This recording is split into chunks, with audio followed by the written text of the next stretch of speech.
কাজে 1 বছর পার হয়ে গেছে, হাসিনার এই চট করে ঢুকে যাওয়া, চট করে ফিরে আসা, হ্যান করেঙ্গা ত্যান করেঙ্গা, মোটামুটি এগুলো এবারের 15ই আগস্টে যে অবস্থা দেখলাম আর কি, তাতে তো ধরেন মানে বলাই যায় যে ঈদ মোবারক, মানে একটি ফ্যাসিবাদী দল বিদায়ের পথে বা বিদায়ে অলমোস্ট শেষ আর কি, অলমোস্ট শেষ। তারা হয়তো এখন একটা চোরাগুপ্তা অনেক কিছু করার চেষ্টা করবে। তো আমরা এই প্রসঙ্গটা আসছি দাদা, আওয়ামী লীগের ফ্যাসিবাদ এবং এই প্রসঙ্গটা আসছে, কিন্তু প্রথমে যে আমরা যে বিষয়টা নিয়ে শুরু করতে চাই যে নির্বাচনী একটি অনিশ্চয়তা, এনসিপির ওই নাসিরউদ্দিন পাটোয়ারির বক্তব্যের পরে বিষয়টা আরো বেশি আলোচনায় আসছে। জামাত তার অবস্থানে, পিয়ার লাগবে, এনসিপি তার অবস্থানে, এর মধ্যে আবার ধরেন জুলাই আন্দোলনে অংশ নেয়া প্রায় 60 জন প্রাইভেট পাবলিক বিশ্ববিদ্যালয়ের যারা নেতা ছিলেন তাদের বক্তব্য, তারা 4 দফা দাবি দিয়েছে, নতুন সংবিধান, গণপরিষদ নির্বাচন, এরকম 4টা দাবি আছে তাদের। তো সব মিলিয়ে আপনার কি মনে হয় নির্বাচন আসলে কোন দিকে? ডক্টর ইউনূস কি সক্ষম হবেন এই পরিস্থিতিগুলো মোকাবেলায়? প্রফেসর ইউনূসের প্রশাসনের সক্ষমতার ব্যাপারে তো প্রশ্ন আছেই, সেটা আমারও আছে, যে আদৌ তিনি প্রস্তুতি সম্পন্ন করতে পারবেন কিনা। বিশেষ করে আইন শৃঙ্খলা পরিস্থিতির যে অবস্থা, পুলিশ বাহিনীর যে অবস্থা, তার পুলিশ বাহিনীর যে ইন্টারনাল মোটিভেশনের যে অবস্থা, সেটা সবকিছু মিলে নির্বাচন অনুষ্ঠানের মতো প্রস্তুতি উনার আছে কিনা সেটা একটা প্রশ্নের বিষয়। কিন্তু আমি যেটা ব্যক্তিগতভাবে মনে করি যে প্রফেসর ইউনূস নির্বাচনের যেই ডেডলাইন দিয়েছেন এবং রাজনৈতিক দলগুলো যেই ডেডলাইনটা মেনে নিয়েছে, সেই ডেডলাইনকে সামনে রেখেই আমাদের আগানো উচিত এবং সেটাই আমাদের লক্ষ্য হওয়া উচিত, যেন নির্বাচনটা নির্বিঘ্নে ফেব্রুয়ারির মধ্যেই সম্পন্ন হয়ে যায়।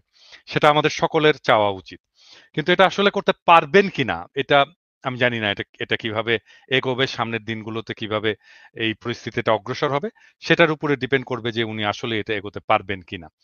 প্রথম যে বিষয়টা নিয়ে উনাকে নজর দিতে হবে সেটা হচ্ছে যে উনি কিভাবে নির্বাচনটা করবেন। আমার একটা প্রস্তাব ছিল নির্বাচন অনুষ্ঠানের জন্য। সেটা হচ্ছে যে নির্বাচন যদি আমি একই দিনে সারা দেশে করতে চাই, সেটা প্রবাবলি সম্ভব হবে না।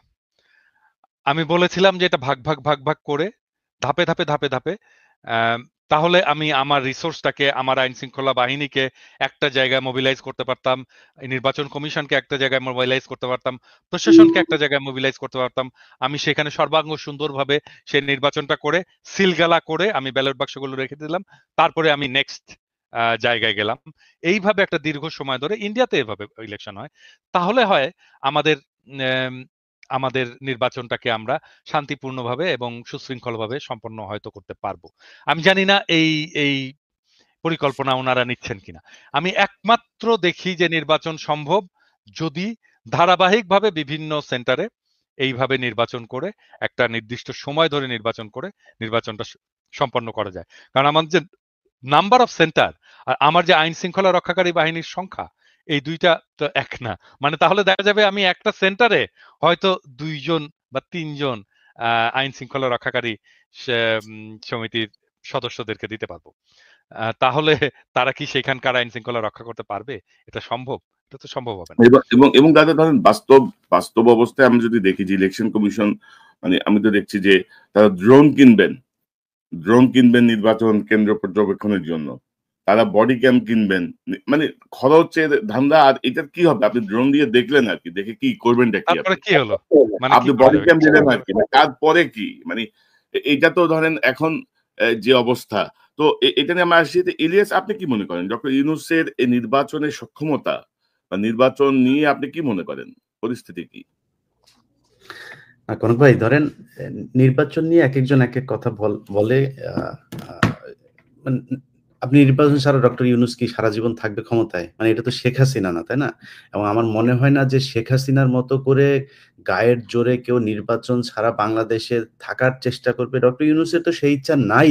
অন্য কেউ ভবিষ্যতে চেষ্টা করবে, আমার মনে হয় এটা অদূর ভবিষ্যতে বাংলাদেশের ইতিহাসে আর সম্ভব না। বাংলাদেশের ইতিহাস অন্যভাবে লেখা হয়ে গিয়েছে এবং বাংলাদেশের মানুষ বুঝিয়ে দিয়েছে যে আমরা লড়াই করতে পারি। এই ধরনের লড়াই নিকট অতীতে বাংলাদেশ তো বহু পরের কথা, পৃথিবীর ইতিহাসে কোথাও ঘটে নাই। একজন মানুষকে আমি নিজে আমার কথা বলি, আমার বন্ধু হোক, আমার ভাই হোক আর যেই হোক, আমার সামনে তার বুকে গুলি করছে আর আমি তাকে ধরে তারপরে নিয়ে আসবো, এই সাহস বোধহয় আমার হবে কিনা আমি জানি না। এটা বাংলাদেশের মানুষ দেখিয়েছে। এবং আজকে বাংলা এডিশনে একটা নিউজ গিয়েছে, আপনি ঢাকা মেডিকেলের কয়েকজন ডাক্তারের বক্তব্য নিয়ে, যে ওই সময়ে কি হতো, জুলাইয়ের ওই সময় যে মানুষ যখন যেত, একজন মা তার সন্তানের মাথার খুলি তার হাতে করে নিয়ে গিয়েছে, যে স্যার আমার আমার আমার এই সন্তানের খুলিটা আপনি মাথায় ইয়ে করে, ওর নিঃশ্বাস ছিল নাকি তখনও, বলছে এটা এটা ই করে দেন। আর আরো বিভৎস সব ঘটনা তিনি ডাক্তার বলছিলেন, বাংলা এডিশন আজকে নিউজে এসেছে। তো সেখান থেকে আবার ওই যেই খাতাটা, আমার যে ভর্তির যে ইয়েটা থাকতো, এটা কি বলে, মানে লগবুক, যেটা লগবুকটা, সেটাকে রেজিস্টারটা আবার গোয়েন্দা সংস্থার লোকজন গিয়ে ডাক্তারদের কাছ থেকে নিয়ে এসেছেন, যে কারণে সঠিক তথ্যটা ডাক্তাররাও জানেন না যে কি পরিমাণে মানুষ মারা গিয়েছেন, আহত হয়েছেন।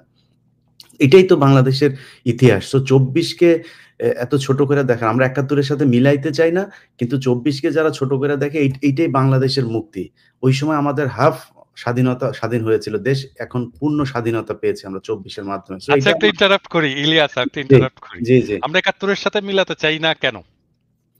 না, ৭১-এর মানে ওইটা গেলে অনেক তর্ক আসবে, যেহেতু এখানে ধরেন এই স্বাধীনতা যুদ্ধটাকে যেভাবে করা হয়েছে, ডক্টর ইউনূসও যদি চাইতো, গত ১ বছরে কি সম্ভব ছিল না দাদা, যে আমাদের কতজন মানুষ মুক্তিযুদ্ধে অংশ নিয়েছিল, কতজন শহীদ হয়েছে, কতজন ধর্ষিত হয়েছে, কার আজকে না বললাম, কার আব্বারা হচ্ছে পাকিস্তানি মিলিটারি, সেটা তো আমাদের খুঁজে বার করা দরকার, যে পাকিস্তানি মিলিটারিদের ঘরে কাদের পয়দা হুয়া, এটা জানা দরকার না? এটা জানুক, আমাদের জানাক, আমরা চাইতো না, মানে এটা হাসি তামাশার বিষয় না। ২ লক্ষ মা বোনের ইজ্জত, এটা বিশাল আকারের একটা অভিযোগ। আপনি সেটা করেন, খুঁজে বের করেন, আমরা তো চাই। তো সেটা তো সম্ভব না, আমি জানি না এটা আদৌ সম্ভব কিনা, করবে কিনা, কেউ তো করে না। ইলিয়াস, মানে আমার আগামী কালকে একটা বোমবাস্টিং এপিসোড আসবে মুক্তিযুদ্ধের নিহতের সংখ্যা নিয়ে।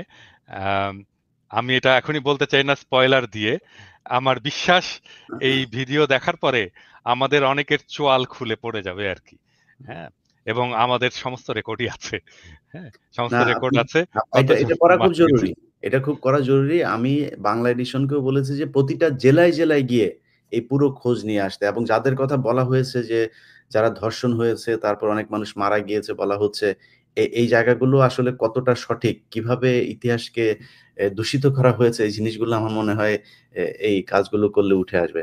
যে কারণে বললাম যে ওই সময়টা না আসা পর্যন্ত আমরা ২৪-এর সাথে তুলনা করতে চাই না, কোনটা বড় কোনটা ছোট সেটা।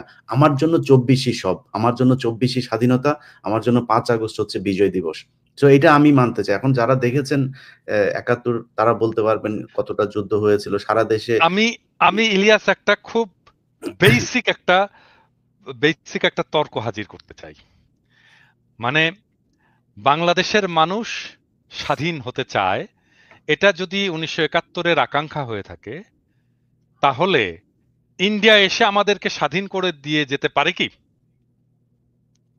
না, সেটা তো পারি, মানে করে দিয়ে যেতে পারে। এক দেশ আরেক দেশকে সহযোগিতা করলে করতে পারে। না, এক দেশ মানে আমাকে আরেকজন স্বাধীন করে দিয়ে যেতে পারে না। না, আমি বলছি যে তারা যদি সহায়তা দেয়, সামরিক সহযোগিতা দেয়, সেটা ঠিক আছে, কিন্তু তারা তো বলছে যে এটা হচ্ছে তাদের সাথে যুদ্ধ, তারা তো বলেনি আমরা বাংলাদেশকে স্বাধীন করতে। তারা ১৫ই আগস্টকে তারা এই কি বলে, এই ১৬ই ডিসেম্বরকে ইন্ডিয়া আমাকে স্বাধীন করে দিয়ে যদি যায়, সেটা স্বাধীনতা না। আমার খুবই মৌলিক একটা প্রশ্ন, ভারত যদি আমাকে স্বাধীন করে দিয়ে যায়, সেটা আমার স্বাধীনতা না? দাদা, ওইটা না তো, আপনি আরো পিন পয়েন্টে বলতে পারেন যে আমাদের বিজয় দিবস ১৬ই ডিসেম্বর, ওই দিন আমাদের দেশ স্বাধীন হলো। ওই ১৬ই ডিসেম্বরের অনুষ্ঠানে আমার দেশের কে ছিল? একজনের নাম বলেন। ছিল না কেন? এটা কিসের আমার সাথে? আমরা অন্য তর্কে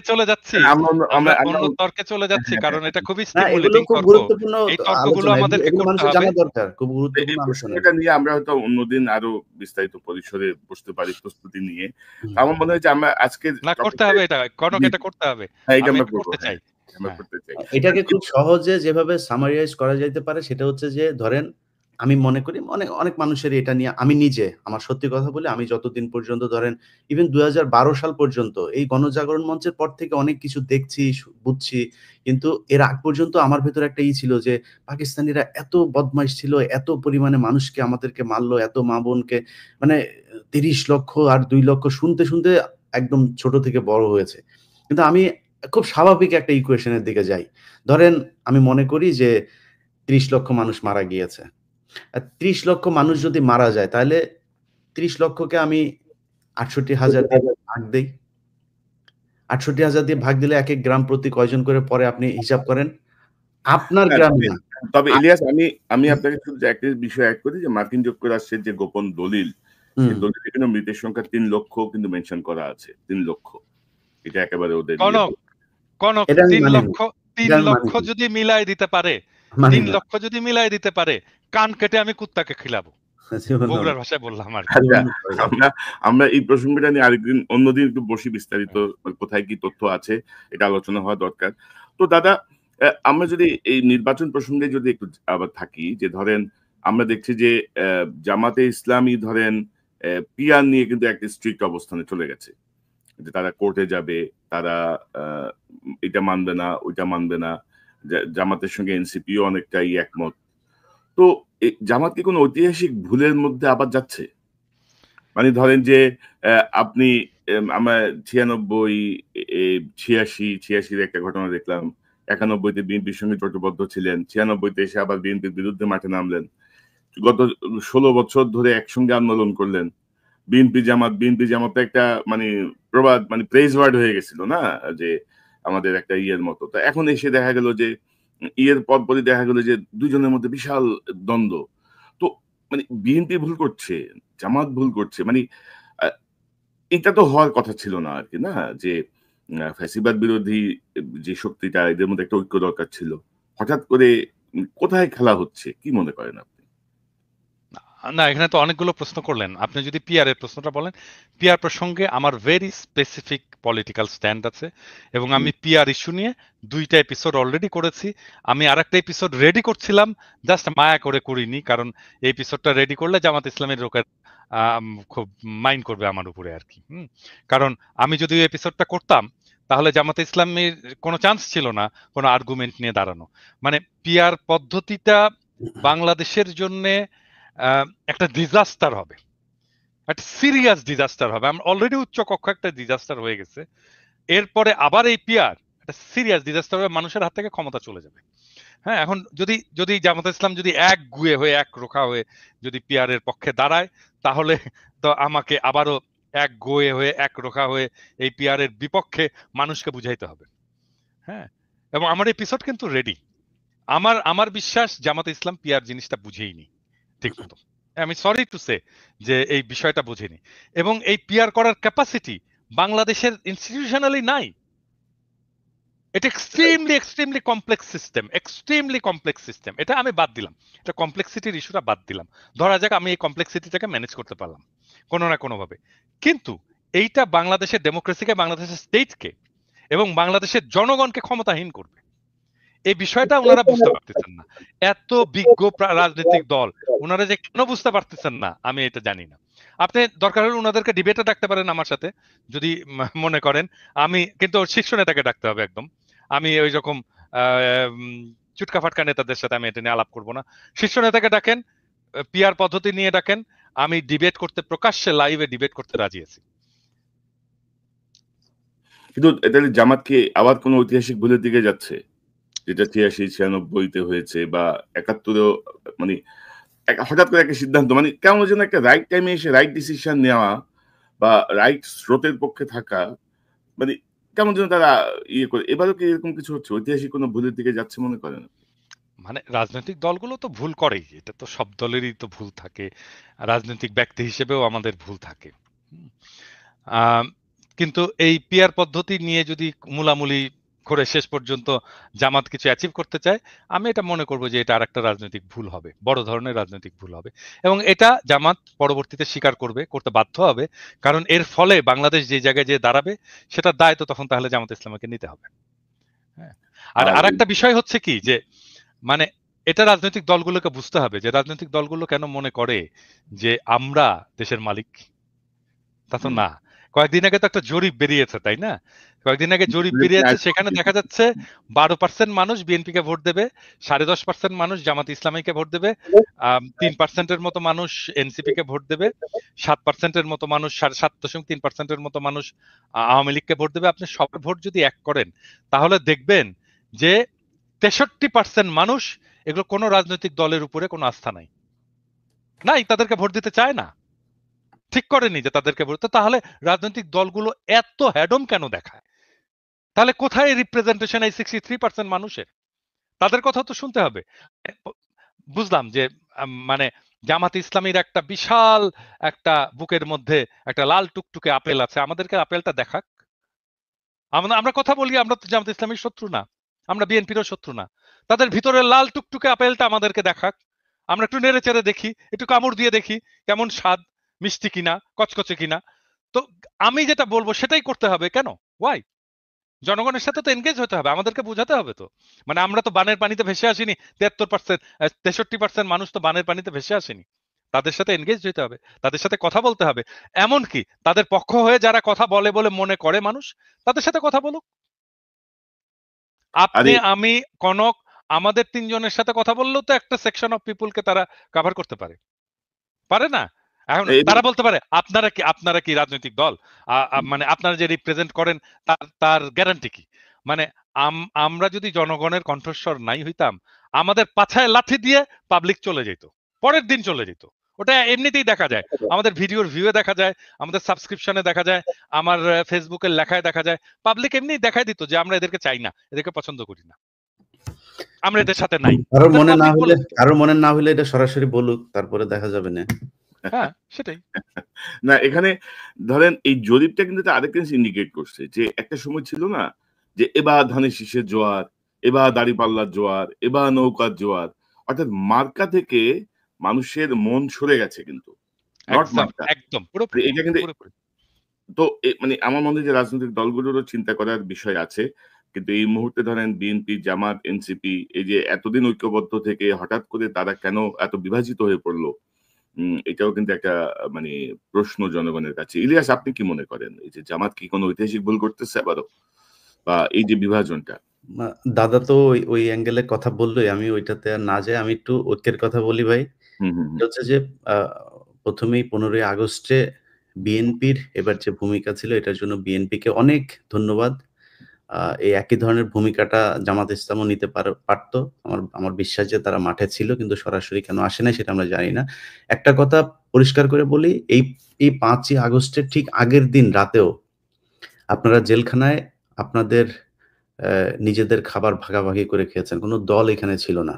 আমরা ওই রাতে সারা রাত, আমার মনে আছে তার আগের 2-3 রাত, যেই রাতে আমি হারুনের ভিডিওটা ছাড়লাম, ওই রাত থেকে আমি আর ঘুমাইতে পারি না। কারণ আমি জানতাম যে এবার যদি এটার কোনো পরিবর্তন না হইতো, হারুন আমার পুরো বংশ নির্বংশ করে ফেলতো। আমি ঘুমাইতে পারিনি।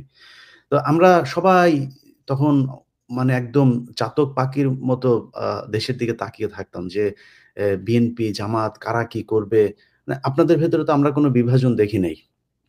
হঠাৎ করে এখন আমি যেটা লক্ষ্য করছি যে সবার ভেতরে না, কিছু, কিছু নেতাদের মাঝখানে খুব অতি উৎসাহী কথাবার্তা বলে তারা নিজেদের ভেতরে একটা বিভাজন তৈরি করছে। দেখেন ভাই, বাংলাদেশে গত 15 বছরে আওয়ামী লীগ একটা জিনিস করতে পারে নাই। সেটা হচ্ছে একটা বলার মতো, তুলনা করার মতো একটা বিরোধী দল তারা তৈরি করতে পারে। অনেক চেষ্টা করেছে। সব শেষ নির্বাচনেও তারা ডামি ভোট-টোট দিয়ে তারপরে চেষ্টা করেছে, পারে নাই। বিএনপি এবার যেটা পেয়েছিল, শক্তিশালী একটা বিরোধী দল পেয়েছিল।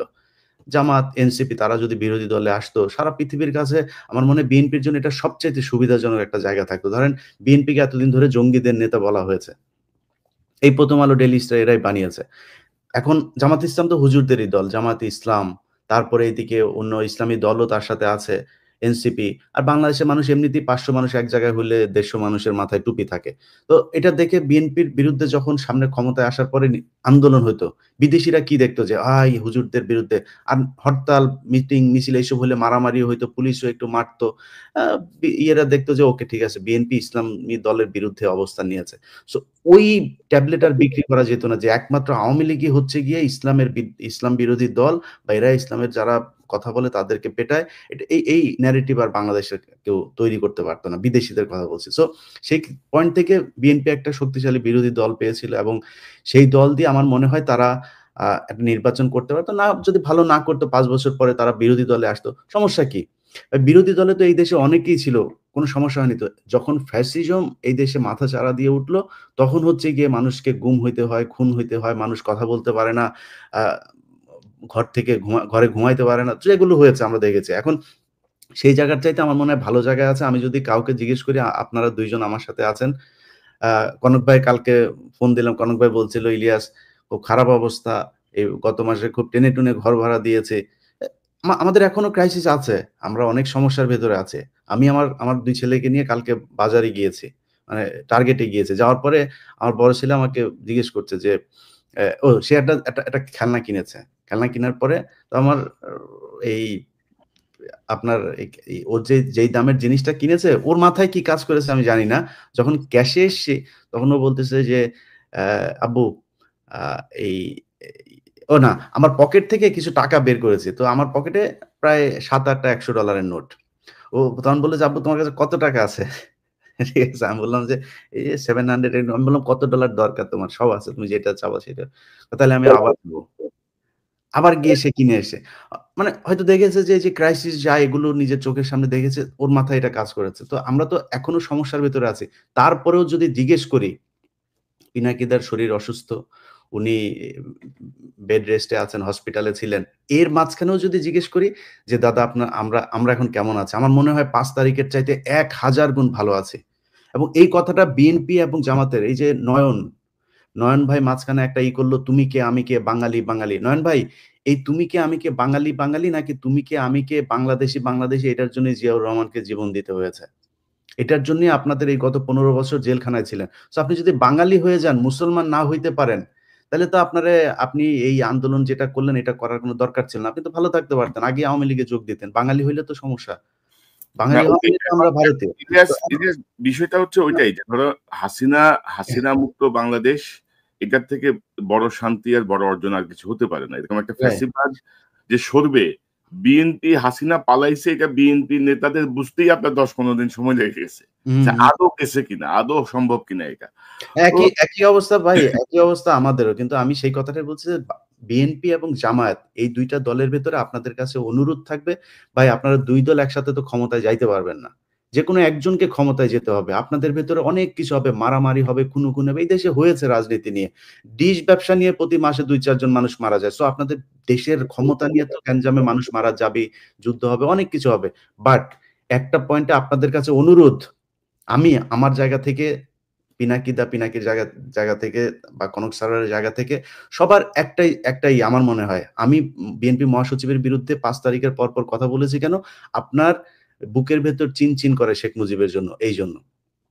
অতএব আওয়ামী লীগ এবং ইন্ডিয়ার জায়গাতে যদি আপনারা টাচ না করেন, অন্য যা বিষয় নিয়ে আপনারা সারাদিন বিরোধ করেন, একবার আপনারা আসবেন, একবার ওরা আসবে বা এইভাবে চালান। তারপরেও ভালো থাকবেন। এখন কিন্তু কেউই ক্ষমতায় নাই। বিএনপিও নাই ক্ষমতায়, আর জামাতও নাই। সো তারপরেও ভালো আছেন। অন্তত এইটুক ভালো থাকবেন। ঘরে ঘুমাইতে পারবেন। পুলিশ আপনার বাসায় যায় না এখন। গুম হওয়ার ভয় নাই। শেখ হাসিনার মতো তুলে নিয়ে যাবে না যেকোনো সময়। সো এই জায়গাগুলো অন্তত আল্লাহর কাছে শুকরিয়া করেন এবং ২ টা দলই আপনাদের কাছে অনুরোধ, এই কাদা ছুড়াছুড়ি এবং এনসিপি কেও বলব যে কেউ কারোর বিরুদ্ধে কাদা ছুড়াছুড়ি বাদ দিয়ে একটা পয়েন্টে আসেন, ভোট হবেই এই দেশে। ভোট নিয়ে কোনো ভয় নাই। ভোট হইতেই হবে। সো প্রস্তুতি নেন, ভোটে আপনাকে মানুষ ভোট দিবে। ভোট হবে কি হবে না এটা নিয়ে চিন্তা ভাবনা করার দরকার নাই। তো দাদা, একটা প্রসঙ্গে যেতে চাই, মানে এনসিপির প্রসঙ্গের পরে আমি ইউনূস সরকারের প্রসঙ্গে যেতে চাই।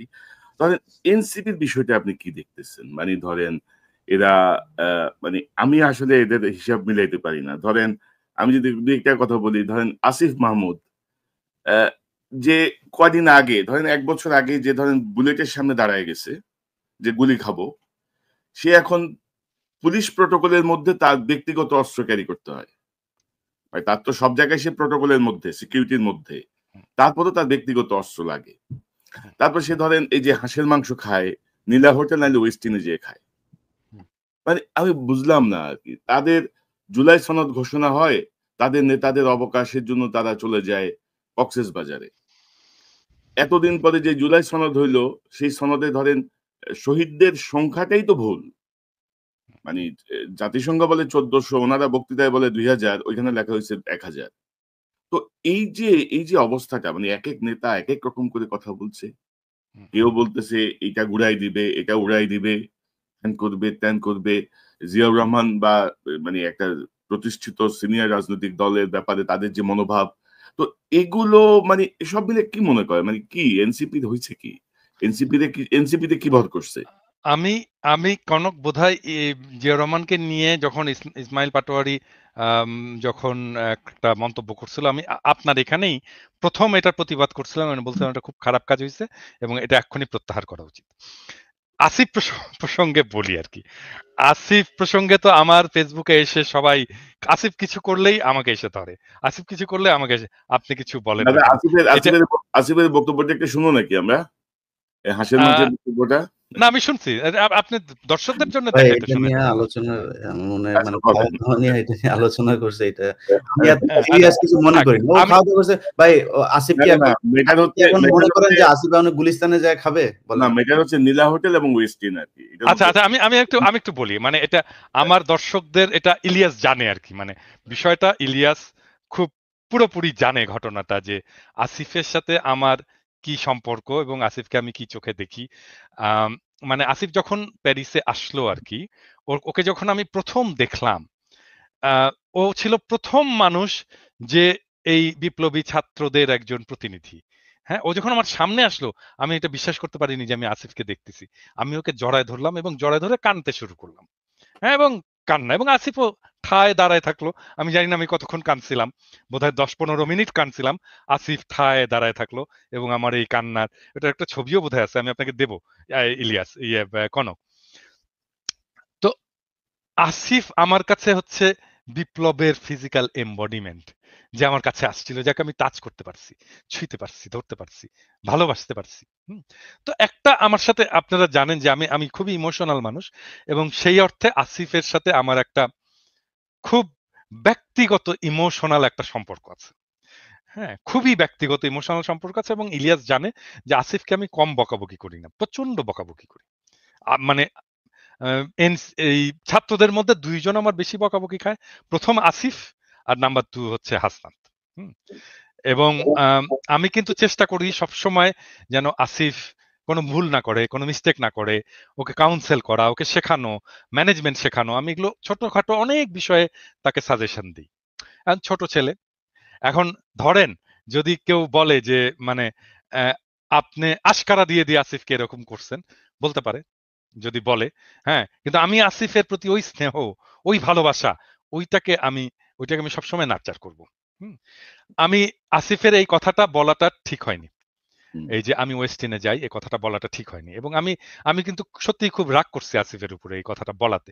কারণ কি জানেন, আমি আসিফকে খুব স্পেসিফিক্যালি এই ব্যাপারে, মানে আমার ছোট ভাই যদি মন্ত্রী হতো, আমি ওকে যেভাবে বা ইভেন ওটা আমার আমার ছেলের বয়স তো আসলে আসিফ কিসের ছোট ভাই, আমার ছোট ভাই তো অনেক বড়।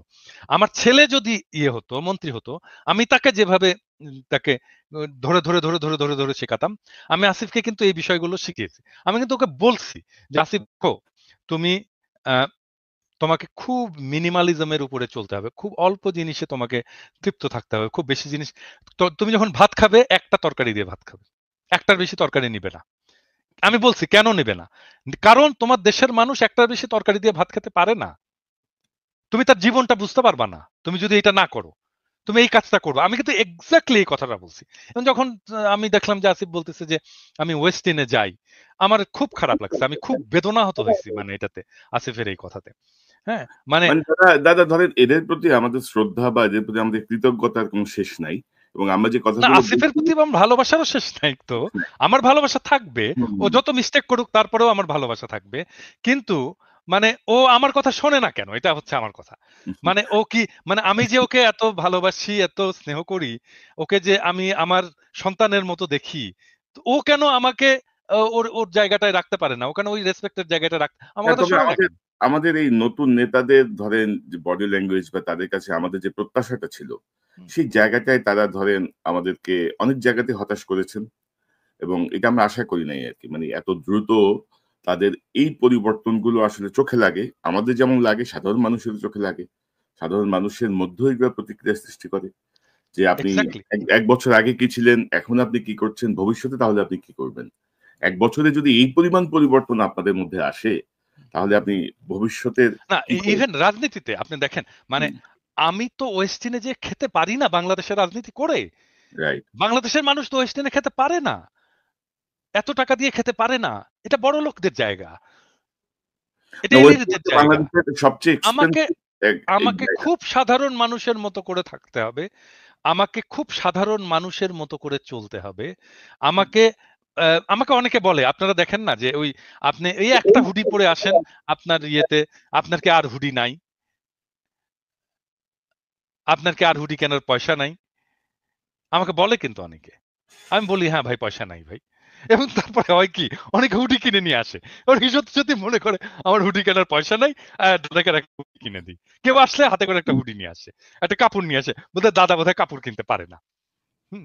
আরে ভাই, আমি দাদা ধরেন আমি এই প্রসঙ্গে এক জিনিস এড করি। ধরুন আমরা যখন সাংবাদিকতা শুরু করি, ধরুন আজ থেকে ২৮-৩০ বছর আগে, কিছু জায়গার কিছু ট্রেনিং আমি স্পেসিফিক মনে নাই। উনি বলতেছিল, "তুমি যখন পাবলিকের সাথে কথা বলতে যাবা, গ্রামে যাবা বা কোন একটা মেহনতি মানুষদের নিয়ে কাজ করবা, কোন একটা ইয়েতে যাবা, তোমার গায়ের থেকে যেন ভুরভুর করে পারফিউমের গন্ধ বের না হয়। অবশ্যই না। তোমার হাতে যেন এক্সাক্টলি, ওই সাধারণ মানুষের হাতে ঘড়ি নাই, তোমার হাতে যেন ঘড়ি না থাকে। তোমার এক্সাক্টলি, যদি একেবারে কম্পালসরি না হয়, চোখে সানগ্লাস পরে তুমি রিপোর্টার, তুমি সাংবাদিক, নো, তুমি তাদের অংশ। তাদের উপরেই তোমার ডিপেন্ড করতে হবে। এক্সাক্টলি, তারাই তোমার এক্সাক্টলি, সোর্স, তারাই তোমাকে তথ্য দিবে। এক্সাক্টলি, তো এক্সাক্টলি। এই যে মিলে যাওয়া, এখন তোমার গায়ে থেকে যদি ভুরভুর করে ফুরফুরে গন্ধ বের হয়, সাধারণ মানুষটা তোমার সাথে পার্থক্য তার মনের মধ্যে তৈরি হয়ে যাবে। না, আমার সাথে আমার গায়ের সঙ্গে ঘামের গন্ধ আর উনার গায়ে থেকে এত সুন্দর ফুলের গন্ধ বের হয়। তো উনি নিশ্চয়ই আলাদা প্রজাতির মানুষ।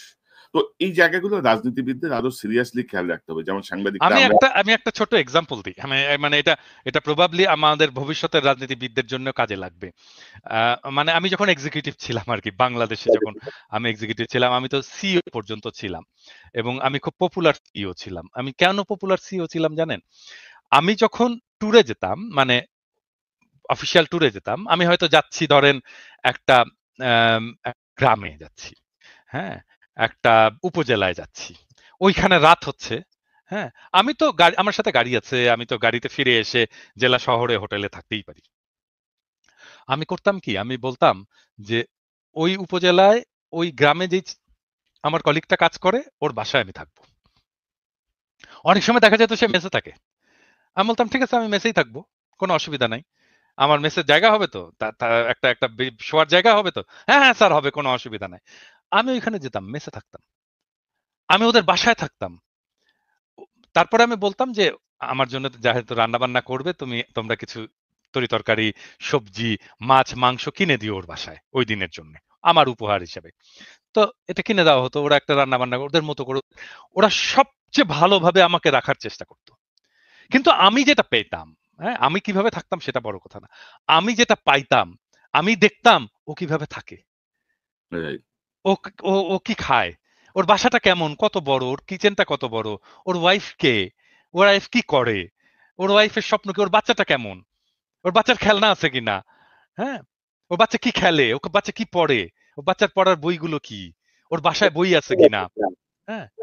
ওর বাসাটা কতটুকু ক্লিন? ওইটাই ধরেন ক্রমশ ধরেন আমরাও আশা করি যে তাদের অভিজ্ঞতা বাড়বে, তাদের বিষয়গুলো বুঝতে পারবেন। মানুষের সঙ্গে কিভাবে যেতে হয়, কিভাবে মানে নেতা মানেই নেতা না তো। নেতা তো তুমি তাদেরই অংশ। এবং আনফরচুনেটলি বাংলাদেশে ওই কনক, যে জি। কনক, আমার আমার তখন বয়স ছিল ৩৫ বছরের মতো। হ্যাঁ? এটা অনেক বেশি বয়সের ব্যাপার না। হুম, এটা হুম, হুম, এই ব্যাপারটা, এগুলো কিন্তু আমাদেরকে পলিটিক্যাল ট্রেনিং এ কিন্তু পলিটিক্সই আমরা শিখে আসছি। তো রাজনীতি করে আসছি, ছাত্র রাজনীতি। ছাত্র রাজনীতিতে এভাবেই শিখে আসছি আমরা। হুম। এভাবেই শিখে আসছি। কিভাবে কিভাবে মানে আমি এখানে বলতে আপনার সময় থাকলে আমি বলি এখানে। চান্দার কথা আসছে তো? আমি তখন 4th ইয়ারের ছাত্র রাজশাহী মেডিকেল কলেজে। এবং এটা বোধহয় কেউ জানে না, কিন্তু আমি বলে রাখি যে আমি বাংলাদেশের কমিউনিস্ট পার্টির ইতিহাসে সবচেয়ে কম বয়সী ফুল মেম্বার। সবচেয়ে কম বয়সী। বাংলাদেশের কমিউনিস্ট পার্টির ইতিহাসে আমার বয়সী ফুল মেম্বার, পার্টি মেম্বার ছিল না। আমি একমাত্র, এবং প্রবাবলি এখনো পর্যন্ত আমি একমাত্র। তখন আমি 4th ইয়ারের ছাত্র, পার্টির ফুল মেম্বার। তো আমাকে ওই সময় ৮৮ সালে একটা বন্যা হয়েছিল বাংলাদেশে। পুরো বাংলাদেশে বন্যা হয়েছিল, রাজশাহীতেও বন্যা হলো। আমাকে পার্টি দায়িত্ব দিল যে আমাকে চারঘাট এলাকায় বন্যার ত্রাণ চালাইতে হবে, মানে ওখানে খাবার নিয়ে যেতে হবে, কাপড় নিয়ে যেতে হবে, ওগুলো করতে হবে। তো আমি বললাম যে কিভাবে করব? বললো এটা তোমার উপরে। মানে আমি বললাম যে আমার রিসোর্স কোথায়, টাকা পয়সা কোথায়? তোমার উপরে। মানে আমাকে চিন্তা করতে হবে আমি কিভাবে আমার আমার এই ইয়ে করব, আমার এই রসদ জোগাড় করব এবং ওখানে নিয়ে যাব। আজকে আমি বলতে পারি আমার চালানো ত্রাণ কর্মকাণ্ড আমাকে পার্টি থেকে একটা পয়সা দেয়নি, একটা পয়সা না। আমার চালানো ওই ত্রাণ কর্মকাণ্ড চারঘাটের মানুষ প্রবাবলি এখনো মনে করতে পারবে যে ওই মেডিকেল কলেজের একটা ছেলে এসে এখানে এসে ত্রাণের কাজ চালাই গেছে। কিভাবে করছি জানেন? আমি চিন্তা করলাম যে আমি করবো কি, আমার কাছে কোনো টাকা পয়সা নাই, আমি করবোটা কি? তো চিন্তা করে বের করলাম যে আমি যে লোকালিটিতে থাকি মেডিকেল কলেজের আশেপাশে, ওইখানে বাসায় বাসায় গেলাম আর কি। যে বললাম যে ভাই আমি মেডিকেল কলেজের ছাত্র, চেনেন তো আমাকে, আমি চারঘাটে ত্রাণ করতে যাব, কালকে যাব। তো আপনি সকালবেলা যে রুটি বানান না, আপনি 2টা রুটি এক্সট্রা বানায়েন, আমি সকালবেলা আসবো, নিয়ে যাব রুটিটা। তো এরকম বলে আসলাম অনেকগুলো বাসায়। পরের দিন আমি ভাবছি আর কতগুলোই বা রুটি দেবে, 4-5টা বস্তা টস্তা নিয়ে ব্যাগ ট্যাগ নিয়ে আমরা গেছি ইয়ে করতে। তারপরে যেয়ে দেখি ওরে মা, কিসের 2টা রুটি, 20টা রুটি বানায় রাখছে একটা বাসা। হ্যাঁ, কেউ খিচুড়ি ভরে হাড়ি ভরে খিচুড়ি রান্না করে রাখছে। বিশাল ব্যাপার। পরে আমাদেরকে ভ্যান ভাড়া করতে হইলো, ভ্যান আলা আসলো, ভ্যান আলাকে বললাম ভাই আমার কাছে কিন্তু পয়সা নাই। বললো কিচ্ছু লাগবে না ভাই, তোলেন এগুলোর উপরে। ভ্যানে তুললাম, ভ্যানে তুলে চারঘাটের বাসে গেলাম, বাসের উপরে তুললাম সমস্ত ত্রাণের জিনিসপত্র। বাসালাকে বললাম ভাই আমার কাছে কিন্তু পয়সা নাই ভাই। বললো কি করবেন আপনি এগুলো? আমি বললাম ত্রাণ দিতে যাবো। বলে কিচ্ছু লাগবে না, ওঠান আপনি সব, কি কি আছে ওখানে সব তোলেন। চারঘাটের বাসে যে আমাকে নামাই দিল, ওইখানে ভ্যান একটা পয়সা লাগলো না। মানে মানুষ যখন আপনার যখন নিয়ত দেখে যে আপনি ভালো নিয়ত একটা কাজ করতেছেন, মানুষ আগায় আসে রে ভাই। আপনার যদি রাজনীতি ঠিক থাকে, আপনার টাকার কোনো অভাব হয় না, পয়সার কোনো অভাব হয় না। এরা যে টাকা তুলতে গেছে, এই যে এনসিপি টেনসিপি, এই যে অলিগার্কদের কাছে, দুর্বৃত্তদের কাছে কোনো টাকার অভাব ছিল না। এনসিপি কে আমি এনসিপি কে ইয়ে দিছিলাম, প্রপোজাল দিছিলাম গত রমজানের সময়।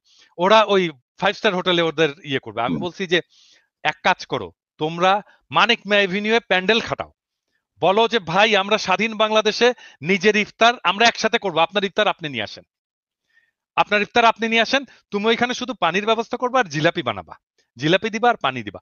দেখো 1 লক্ষ লোক এসে তোমার সাথে ইফতার করবে। কি দরকার তোমার দুর্বৃত্তদেরকে? তোমার মাথায় তো আইডিয়াই নাই যে কিভাবে তুমি তোমার মানুষকে ইনভলভ করবা তোমার ইয়ের সাথে।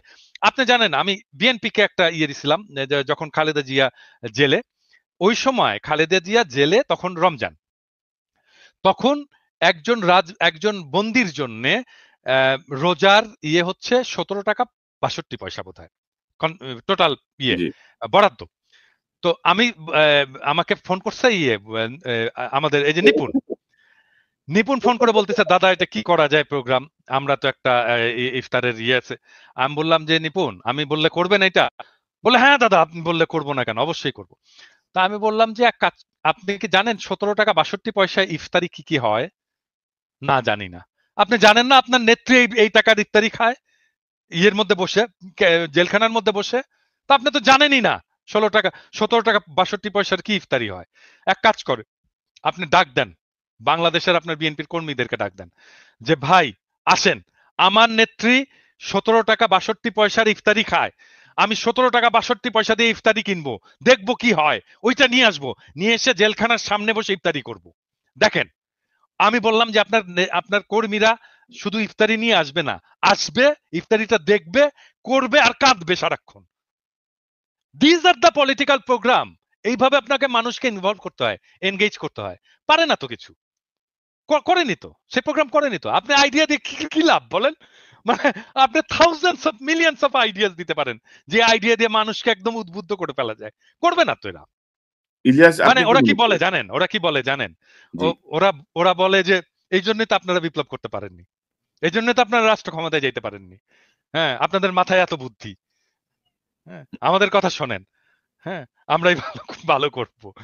ইলিয়াস আপনার পর্যবেক্ষণ কি? ধরেন এনসিপি নিয়ে আনমিউট করেন ইলিয়াস, এবং যে বিষয়গুলো আসছে পাশাপাশি ধরেন আরেকটা বিষয় আমি আপনার সঙ্গে অ্যাড করি যে মিডিয়া মনে হচ্ছে যেন বিএনপি আর এনসিপির পিছনে লেগে আছে। শোনেন, আওয়ামী লীগ কিন্তু মোটামুটি মিডিয়ার মানে নাগালের বাইরে চলে গেছে। 5 তারিখের আগে কিংবা পরে এই সমন্বয়কদের সাথে আমাদের একটা চমৎকার একটা সম্পর্ক ছিল। মাঝখানে আমি এই চাঁদাবাজি নানান ধরনের অনিয়ম এগুলো নিয়ে এমন কেউ নেই যাকে পেয়েছি। মানে 5 তারিখের পরে আমি মনে করেছিলাম কি বাংলাদেশটা বোধহয় একটা জর্জিয়া কিংবা এই টাইপের খুব মানে শতভাগ একটা মানে শৃঙ্খল একটা রাষ্ট্র হিসাবে বোধহয় প্রতিষ্ঠিত হইতে যাচ্ছে। তো এটা দেখলাম পরে ভুল। অনেক ভালো মানুষ দেখলাম ভাই, খুব সুন্দর কইরা করে তার ব্যাপারে অনেক ভালো জানতাম। দেখি যে সমস্যা। তো সবাইরে বলতে চাই না, বাট আমারে যদি পার্সেন্টেজ করতে বলেন 99% আমরা করাপ্টেড। আমি আমারে নিয়েই বললাম। কারোরে করে বললাম না। তো আমরা বোধহয় জাতিগতভাবেই মনে হয় এই সমস্যাটা আছে। সো এটা বাদ দিলাম। এরপরে আর কথা বলি না। যদি কথা বলতে চান, আপনি আসিফ তো ওই যে দাদা বলল না? তো বাচ্চা ছেলে। এই কারণে সে এই কথাটা বলে ফেলেছে। আপনার কি মনে হয় যে এই সালাউদ্দিন কোনদিন এটা বলবে? জীবনে বলবে না। ইভেন ধরেন দাদা পলিটিক্স করে এসছে। দাদার মুখ দিয়ে কোনদিন এই কথা বের হবে? যে উনার জীবনের যদি কোন খারাপ কোন কিছু থাকে সেটা উনি বলবেন? এটা কৌশলে ওইভাবে উপস্থাপন করা হবে। এখন যদি নাকি আমরা করি, হাসিনা ১৫ বছর ক্ষমতায় থাকলো। একটা স্বৈরাচার একটা সরকার আমাদের দেশ চালালো। এদেশে অনেক লুটপাট হয়েছে। পাথর লুট হয় নাই কিন্তু। এইভাবে একটা থেকে মানে পর্যটন কেন্দ্র থেকে এইভাবে মানে মাটি সহ খুঁড়ে নিয়ে গেল। মানে এটা বাংলাদেশে ঘটেছে নাই কখনো। অথচ আমাদের দেশে ওই সময় পরিবেশ উপদেষ্টাকে, যিনি সারা বছর দেখেছি যে পরিবেশ নিয়ে কথা বলতে মানে গরম করে ফেলতো মিডিয়া। উনার প্রতি মনে হয় সপ্তাহে, আপনি জানেন যে প্রতি সপ্তাহে মনে হয় ২-৪ টা অ্যাসাইনমেন্ট উনার এই বেলার থাকতো। থাকতো না? কি করেছেন উনি পরিবেশ নিয়া? একটা খাল উদ্ধার করেছেন। এই ঢাকা শহরের ৩-৪ টা তুরাগ, বেলা, ওইদিকে শীতলক্ষ্যা, এদিকে বুড়িগঙ্গা, কোনটার কোনো উন্নতি আছে? ঢাকা শহরের পরিবেশের কোনো উন্নতি আছে? কোনো কিছুর উন্নতি নাই। আপনি যদি বিএনপির কাছে আসেন, বিএনপির কি আপনি অন্তত যদি এখন লিস্ট করি ২-৪ হাজার মানুষের নাম আমরা বলতে পারবো না? বলবো। এখন আমরা আমাদের কি যে দুর্নীতির এই জায়গাটা আমার মনে হয় একটা পর্যায়ে গিয়ে ঠিক হয়ে যাবে। সো এদের কারোর সাথে যে আমাদের খুব ব্যক্তিগত, দাদা বললেন আসিফের সাথে যেমন আমাদের সম্পর্ক আছে, আমাদের ইশরাকের সাথেও আমাদের এই কনক ভাইয়ের সাথে আমাদের এই গত কয়েকদিন আগেও আমরা অনেক বিষয় নিয়ে ইশরাক ভাইয়ের সাথে আলোচনা করলাম এবং এই সিটি কর্পোরেশনের সামনের যে ঘটনা, এটা নিয়েও আমাদের যেটা মনে হয়েছে আমরা সেই পরামর্শ ইশরাক ভাইকে দেওয়ার চেষ্টা করেছি। সো কারোর সাথে আমাদের সমস্যা নাই। এখন কথা হইলো যে আপনি যখন কিনা দুর্নীতি নিয়ে কথা বলতে যাবেন, যদি নাকি সবাই চলে আসেন, তাহলে তো আপনার এটা নিয়ে আলাপ করার দরকার নাই। দুর্নীতি যেটুকু আছে কিভাবে থামানো যায় সেটা চিন্তা করেন। এবং বিএনপির আর মিডিয়া, যেটা আপনি বললেন যে এখন মিডিয়া হচ্ছে বিএনপি আর এনসিপি কে, এটা মিডিয়ার বিষয় না। মিডিয়াতে তো এই হাসিনার সেই দোসররা আছেই। ডিজিএফআই নিজে অ্যাসাইনমেন্ট দিয়ে দেয়। ডিজিএফআই নিজেই ফুটেজ বের হয়, অডিও বের হয়, ভিডিও বের হয়। কোত্থেকে বের হয়? এটা কি সাধারণ মানুষ করতে পারে নাকি? এগুলি আমরা জানি না? ডিজিএফআই দেয়। ডিজিএফআই দিয়া বলে এই ঘটনা ঘটেছে, এবার এটা নিয়ে কাজ করো। সো এই জায়গাগুলো তো ঠিক করতে হবে। যেসব সুশীলরা আজকে ১৫ই আগস্ট নিয়ে করে খুব মনে হয় যেন তারা ন্যায়ের পথে অটল আছেন। কিছু জায়গা নিয়ে তাদেরকে কেউই করতে পারবে না। তোরা কই ছিলি রে জুলাইতে? ৫ তারিখ পর্যন্ত এই যে ফারাবী হাফিজ, এই যে এই চ্যানেল 24 এর যেই উপস্থাপক, এ বাবা-মাদেরকে উদ্দেশ্য করে পোস্ট করেছে। সেই পোস্ট আছে আমার কাছে। বাবা-মাদেরকে উদ্দেশ্য করে পোস্ট করেছে যে, "আপনারা আপনাদের সন্তানদের হেলি খেলা দেখে কি মজা পাচ্ছেন? এই আন্দোলনের ভেতরে নাকি অন্য দুষ্কৃতিকারীরা ঢুকে গিয়েছে। এদেরকে দ্রুত সরিয়ে নেন।" এরাই তো সেই সুশীল। সেই সুশীলরা আজকে শেখ মুজিবকে নিয়ে করছে। প্রতিটা এই পোস্টের জন্য টাকা পেয়েছে। প্রতিটাকে টাকা পয়সা দেওয়া হয়েছে। ওই যে তৌহিদ আফ্রিদির মাধ্যমে টাকা বিতরণ হয়েছে। তো এখন এই যে এগুলো করছে তারা সুশীল সেজে, এটা আসলে সুশীলতা না। ১৫ই আগস্টের কথা যদি বলেন, ঐদিন আমি বিএনপিকে ১ম এই ধন্যবাদ জানিয়েছি। এবার যে তারা যে পজিশন নিয়েছে সেটার জন্য।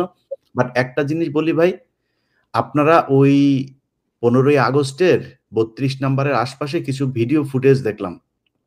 এই ভিডিও ফুটেজটাতে কিছু আ আ মানুষ, কনক ভাই একটু আমার হচ্ছে এই কি বলে, কিছু মানুষজন আসছে। আসার পরে তারা বলছে যে আমরা বঙ্গবন্ধুকে করার জন্য এসেছি। তাদেরকে নিয়ে মনে হচ্ছে মজা করা হচ্ছে। পরের 15ই আগস্টে এটা মাথায় রেখেন। এই মজা যদি করতে থাকেন না, তাইলে এই মজা নেয়ার লোকের সংখ্যা কিন্তু বাড়বে। এটা মজা করার জিনিস না। শেখ মুজিব শেখ হাসিনাকে করা মানে, এই সাপোর্ট করা মানে ও নিজেও খুনি। ওরে খুনের মামলায় ঢুকাইতে হবে। পাশে ধানমন্ডি থানা আছে, ওরে ধানমন্ডি থানায় নিয়ে ঢুকান। ও খুনের দোসর, ও আওয়ামী লীগের দোসর। যদি শেখ মুজিবের ব্যাপারে আলাদা করে কেউ কিছু বলতে আসে, পিনাকি দাদা বই লিখেছে, ওনার বই পড়েন। ওনারে যদি বিশ্বাস না করেন, তাহলে যাদেরকে বিশ্বাস করেন, মেজর জলিল, ওদের নিজেদের লোকজন, আতাউর রহমান খান, তারপরে এই ধরনের লোকজনরা, ইভেন তোফায়েল আহমেদের বইও পড়েন। ওইখানে অনেক কিছু আছে।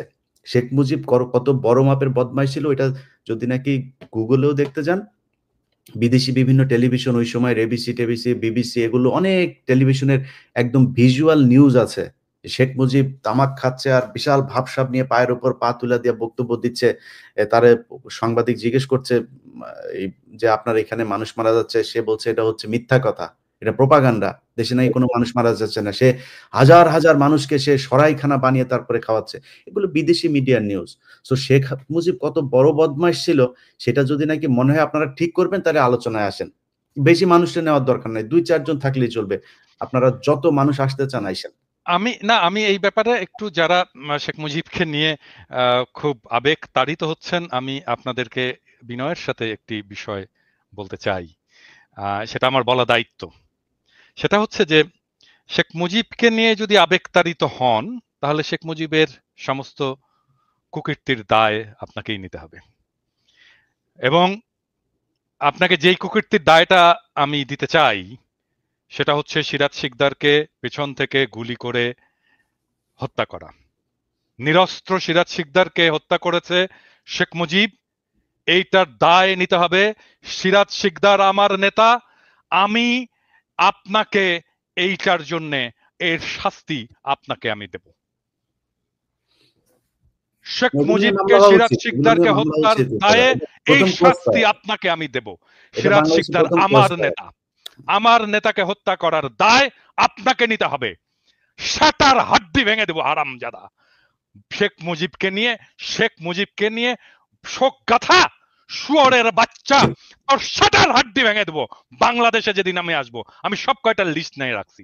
শুয়োরের বাচ্চা, সিরাজ শিকদারকে হত্যার বদলা তোকে দেওয়া হবে, শুয়োরের বাচ্চা হারামজাদা। না, তবে দাদা ধরেন এখন একটা নতুন ন্যারেটিভকে সামনে আনা হচ্ছে যে ধরেন হাসিনা পলাতক। আমরা তো আসলে হাসিনা না, কিন্তু শেখ মুজিবের অবদান তো অস্বীকার করা যাবে না। শেখ মুজিবের অবদান, আমার নেতাকে হত্যা করছে, শাটার হাড্ডি ভেঙে দেওয়া হবে, শাটার হাড্ডি ভেঙে দেওয়া হবে। তুমি শেখ মুজিবকে যদি ওন করো, দাদা এই জিনিসগুলো নিয়ে দাদা মামলা হওয়া উচিত, আইনগতভাবে তার মরণোত্তর বিচার হওয়া উচিত। এই যে 30,000 জাসদের নেতা কর্মীকে হত্যা করা, তার 15,000 হত্যা করা, তারপর আমি জাসদ করি না, আমি কমিউনিস্ট ছিলাম। সিরাজ শিকদার আমার নেতা, আমার নেতাকে মারার বদলা আমি নেব, শুয়োরের বাচ্চা। এবং তার এটা তো তার বক্তব্যই আছে, সে বলেছে কোথায় আজ সিরাজ শিকদার, তার মানে সে মেরে বুক ফুলিয়ে তারপরে সংসদে দাঁড়িয়ে বলেছে যে সে খুন করেছে, এই হত্যার সাথে সে জড়িত, এবং সেটা বাংলাদেশের প্রথম ক্রস ফায়ার। অতএব এগুলোর মরণোত্তর বিচার হওয়া উচিত। এবং যারা আজকে এগুলো করছে, এরা তো আসলে মানে শেখ মুজিবের জন্য কান্দে না, এদেরকে পয়সা দেওয়া হয়েছে, এর মধ্যে কিছু আসে চামড়া ব্যবসায়ী, পয়সা পেছন দিয়ে হান্দায় দেওয়া হবে, ওই সময় পয়সা পেছন দিয়ে হান্দায় দেওয়া হবে, টাকা দিয়ে সব করতে পারে। ইলিয়াস, এখানে আরেকটা বিষয় আমি যেটা শুনলাম, যে টাকা যেমন আছে, আবার কোন শিল্পী কোন জায়গার তাদেরকে ব্ল্যাকমেলও করা হচ্ছে।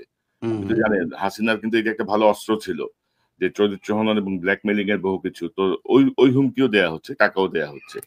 তো এই ন্যারেটিভসটা থেকে এটা নিয়ে আসলে মানে আরো কিছু কাজ করা দরকার, যে আমরা তো হাসিনাকে পছন্দ করি না, আমরা তার এইসব।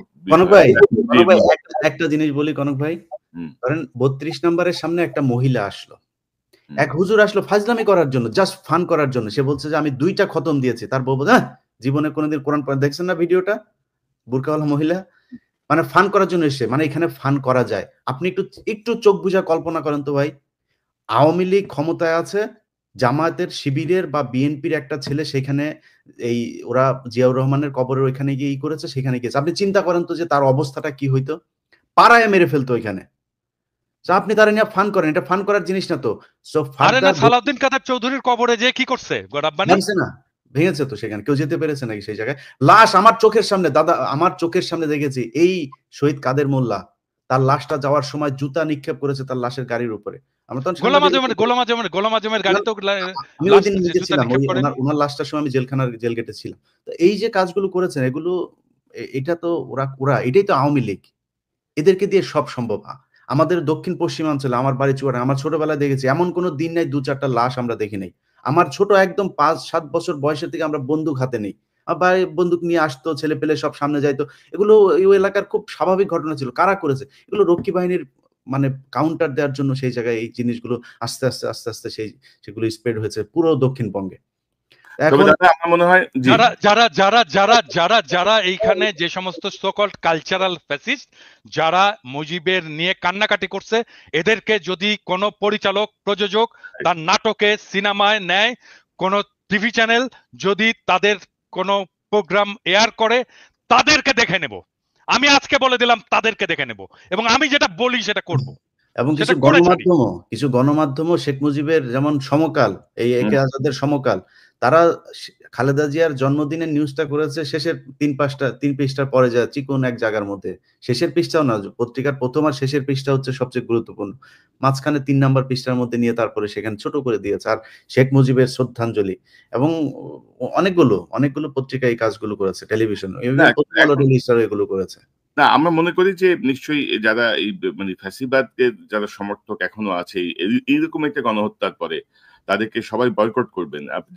পিনাকিদা যেটা বললেন, পরিচালক, প্রযোজক, টেলিভিশন ওনার, ফিল্ম ওনার, তারা এই ব্যাপারে নিশ্চয়ই সতর্ক থাকবেন। না হলে আমরা আমাদের মতো করে কাজ তো করবোই।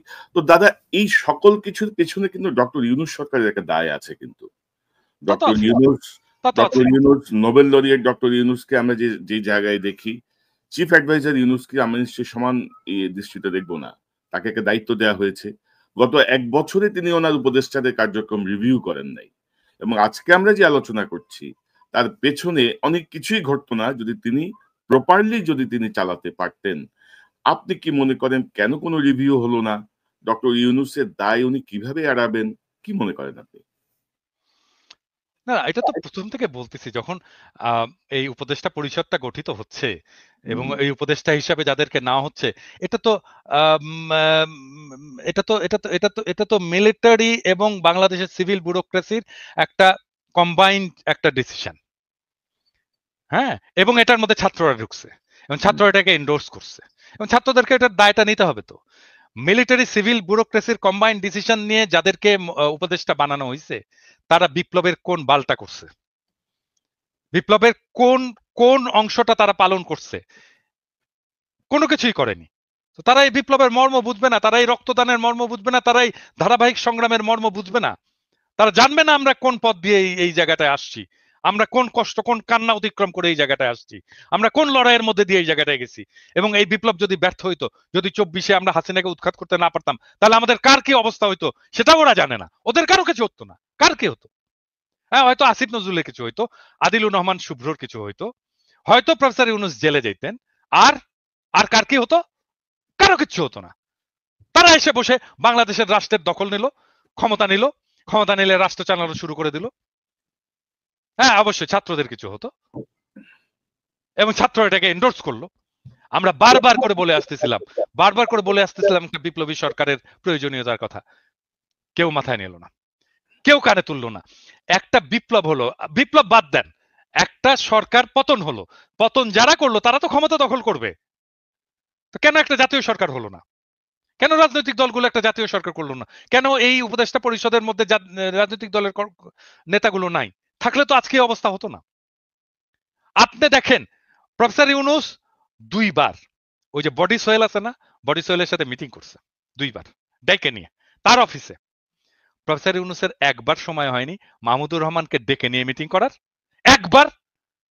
বডি সোহেলের মধ্যে কি মধু আছে প্রফেসর ইউনূসকে ডাকতে হবে, আর মাহমুদুর রহমানকে ডাকা যায় না?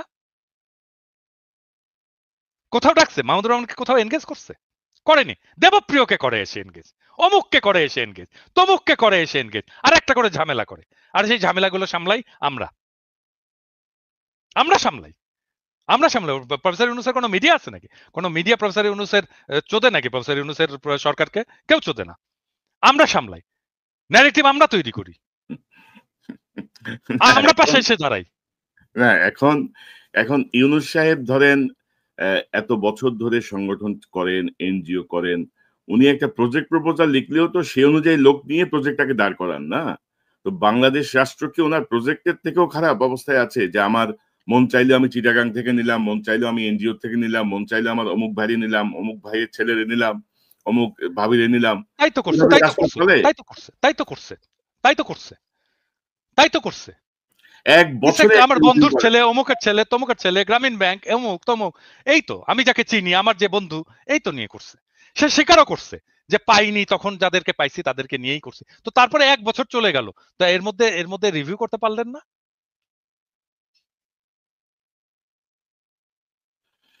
না, এই দায় তো নিতে হবে। এবং আমি তো অনেক আরো খারাপ কথা শুনি, খারাপ খবর শুনি। আমি জানি না ওইদিকে যাচ্ছে কিনা, কি হচ্ছে আদৌ ওনার উনি কতটুকু নির্বাচনে সক্ষম হবেন। মানে এই পরিস্থিতিতে আমরা ধরেন আওয়ামী লীগের সচিব, আওয়ামী লীগের সেনা অফিসার, আওয়ামী লীগের পুলিশ কর্মকর্তা, আওয়ামী লীগের মাস্টার, প্রত্যেকে মানে ধরেন যারা ৩-৪টা নির্বাচনের অভিজ্ঞতা সম্পন্ন, মানে রিগড নির্বাচনের অভিজ্ঞতা সম্পন্ন, তারা প্রত্যেকেই স্ব জায়গায় বহাল। আপনি কোথাও টাচ করেন নাই। আপনি কি শাস্তে চাচ্ছেন? আপনি কিভাবে একটা সুষ্ঠু নির্বাচনে আদৌ কি সক্ষম হবেন? এই প্রশ্নগুলো তো আসছে দাদা এখন। আচ্ছা, একটা জিনিস বলেন তো, একটা জিনিস বলেন কনক, আমি বলি, মানে এটা উইথ অল ডিউ রেসপেক্ট, মানে আমি তো মাঝে মাঝে খেপে টেপে যাই, তো এখন করার কিছু নাই, এটাই আমার আমার নেচার আর কি। তো রাষ্ট্র নিয়ে, সরকার নিয়ে, সংস্কার নিয়ে কনক আপনার একটা চিন্তা আছে না, বলেন তো? আপনি এতদিন কাজ করছেন না? হ্যাঁ, ইলিয়াস, তোমার একটা চিন্তা আছে না? এতদিন কাজ করছো না যে রাষ্ট্রটা কিরকম হবে, করা উচিত আছে কি? ইয়েস অর নো বলো, আছে? মিউট হয়ে আছো। অবশ্যই, অবশ্যই। প্রফেসর ইউনূসের সরকারের সংস্কার কমিশন আমাদের সাথে বসে আধা ঘন্টা কথা বলছে, আমারও আছে, আধা ঘন্টা কথা বলছে।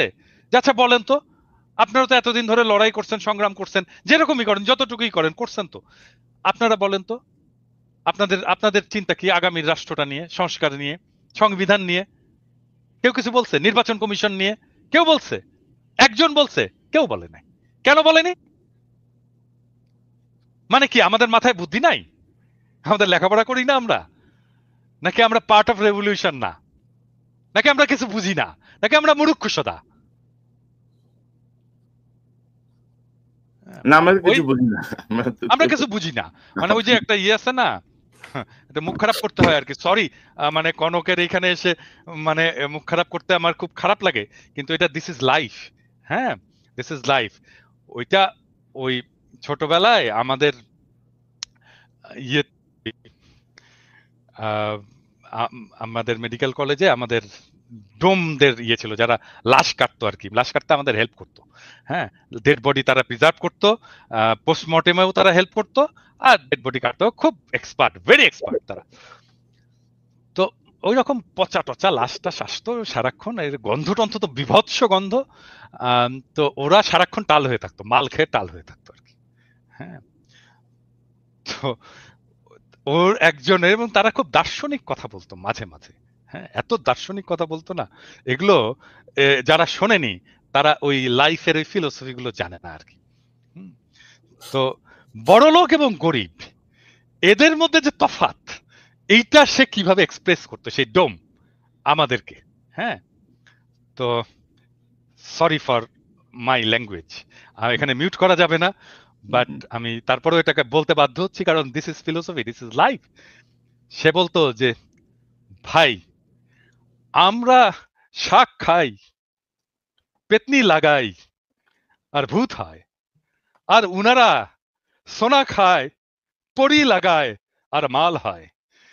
তো এই যে সরকার, এই যে প্রফেসর ইউনূসের সরকার, এইখানে দরকার সোনা খাওয়া লোক, যারা পরি লাগিয়েছে এবং যারা মাল পয়দা করেছে, তাদেরকে দরকার প্রফেসর ইউনূসের সরকারের। আর আমরা, আমাদের বাপেরা শাক খেয়েছে, পেতনি লাগিয়েছে, আমরা ভূত হয়েছি। আমাদের কি? আমাদের এটা রাষ্ট্র? এটা আমাদের রাষ্ট্র না। এই রাষ্ট্র ওদেরকে, ওদের যারা সোনা খায়, পরি লাগায়, আর মাল হয়। আমাদের মতো পেতনি পেতনি চোদার রাষ্ট্র এটা না তো। এটা গরিবের রাষ্ট্র তো না, এটা খুবই দরিদ্রের রাষ্ট্র না, এটা গণমানুষের রাষ্ট্র না, এটা এলিটের রাষ্ট্র, এই এলিটের রাষ্ট্র ভেঙে দেব, এবং এটাই আমার লক্ষ্য। এবং সরি আমার ল্যাঙ্গুয়েজের জন্য, না না আমি আবারও আমি মাপ চাই। না না ইউ আর অ্যাবসলিউটলি কারেক্ট। কারণ ধরেন অনেক কথা সহজভাবে বোঝানোর জন্য এক্সাম্পল খুব জরুরি। এবং ধরেন আসলেই তো তাই দাদা, তাই না? আসলেই তো তাই। তো এখন আসলে এই জন্য আজকে আমি আমার শিরোনামটা রেখেছি যে উনি কি সুষ্ঠু নির্বাচনে আসলে সক্ষম হবেন কিনা। মানে লক্ষণ তো বলতেছে না আর কি। এখন সামনে যে সংকটগুলো আসছে সেই সংকটগুলো আদৌ উনি কিভাবে নিরসন করবেন। আজকে দেখলাম জাতীয় ঐক্য কি যেন ঐক্যমত্যের যে কমিশন, ওরা অঙ্গীকারনামা পাঠিয়েছে রাজনৈতিক দলের কাছে। মানে একটা মানে কি বলবো, একটা তামাশা, চারিদিকে তামাশা চলছে। তো ইলিয়াস, আপনার শেষ মন্তব্যটা শুনি। আপনার ওভারঅল কি মনে করেন, ইউনূস কি আদৌ নির্বাচনে সক্ষম হবেন কিনা? এখন আসলে করণীয় কি? সময় তো আর হাতে বেশি বাকি নাই। তো সার্বিকভাবে আপনার কোনো যদি পরামর্শ বা পর্যবেক্ষণ থাকে। আমার মনে হয় যত দ্রুত সম্ভব একটা নির্বাচন দিয়ে এই সরকারকে দিয়ে সম্ভব না। এই সরকার যদি মনে করে যে তারা ওই যেটা দাদা বললেন যে বিশাল স্মার্ট, আপনি স্বরাষ্ট্র উপদেষ্টাকে যদি দেখেন, তিনি যায়া কনস্টেবল, এসআই, এই খাইছো কি খাইছো, কি দিয়ে খাইছো, মানে এমন একটা ভাব, উনি চ্যাটের পালা বুঝছেন। আর বেটা তোরে তো দেখতে কনস্টেবলের মতো দেখা যায়, তুই বেটা যায় ওইখানে গিয়া করি যে খাইছো কি খাইছো, এটা কি কোনো ভাষা নাকি? শেখ মুজিব আপনি সবাইরে তুই তুই করে তুমি তুমি তুমি তুমি বলার কে? তুমি তুমি পারমিশন নিছো আমার কাছে আমার তুমি বলবা? কনস্টেবলকে সম্মান দেন। এগুলি করে এই বন্যা টন্যা সবই তো মানে এদের জীবনে কোনোদিন এক কলম, আপনি উপদেশটা যতগুলো আছে, আসিফ নজরুল নিয়ে আমরা সমালোচনা করি, আসিফ নজরুল তাও বলেছে ভিতরে ভিতরে ডিজিএফআই এর হোক আর যাই হোক, তারপরেও সে বলেছে। এর বাইরে আমার দেখান তো যে এই স্টুডেন্ট 2-3 জন ছিল, এর বাইরে কারোর জীবনে কোনোদিন একটা কথা লিখেছে এই ফাঁসিবাদ নিয়ে, হাসিনার বিরুদ্ধে কেউ কথা বলেছে? একজনও নাই। এগুলো তারা করেছে। সো এই টাইপের লোকজন দিয়ে আমার মনে হয় না যে এখানে সম্ভব হবে এটা দ্রুত একটা নির্বাচনের দিকে যাক। তবে একটা জিনিস বলে রাখি, যে যখন যে ধরা পড়েন তখন সে এসে তারপরে হাত পা চাপাচাপি করেন। এই হাত পা চাপাচাপি যেদিন চেয়ারটা থাকবে না তারপর দিন থাকবে না। চেয়ার থাকা পর্যন্ত যদি কাজ শেষ করে না যাইতে পারেন, যেদিন চেয়ার পাছার নিচে থেকে চলে যাবে তারপরের দিন থেকে পাছার চামড়া উঠানো শুরু হবে। এখন পর্যন্ত ফেনীর 16টা লোক জেলখানায় আছে, ভাল লাগে না? এখন পর্যন্ত আলাম, আমি লিস্ট নিলাম ওই দিন 800 জনের উপরে লিস্ট, আমি সবগুলো লিস্ট নিয়ে তারপরে আমি ইয়েরও বলছি, আমাদের এই সামি ভাইরেও বলছি। সামি ভাই আমার ওই দিন ফোন করছে, বলছে ভাই কারা কারা আছে, আমি বলছি ভাই আমি আপনারা দিব, আমি আমি যেই জায়গায় দেওয়ার দরকার আমি দিব, দেখি কে কি করে। এখন পর্যন্ত বিডিআর এর লোকগুলোরে ভাই জীবনে এই পৃথিবীর ইতিহাসে এখন, আরে ভাই শেখ হাসিনার মতো বদমাশ আমার জীবনে আমার নিজের চোখে যত মানুষ দেখেছি, ওরে আমার দুর্ভাগ্য যে সামনে থেকে দেখছিলাম 2 দিন, আমার জীবনে দেখা যত মানুষ নিজের চোখ দিয়ে, ওর মতো জঘন্য মানুষ এই পৃথিবীতে কোনোদিন পয়দা হয়েছে বলে আমার মনে হয় না। ফেরাউনও এত আল্লাহর সাথে যুদ্ধ ঘোষণা করে যেটা শেখ হাসিনা করেছিল। সো এই ধরনের মানুষ নিয়ে তারপরে তারা দেশ চালিয়েছে।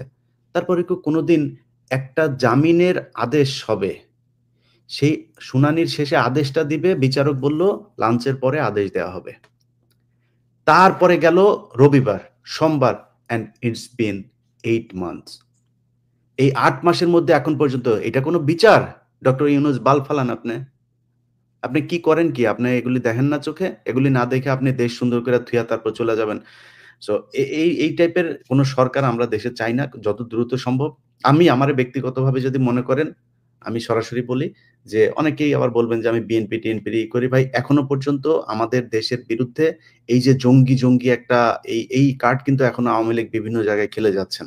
আমি মনে করি বিএনপির ক্ষমতায় আসা উচিত এবার।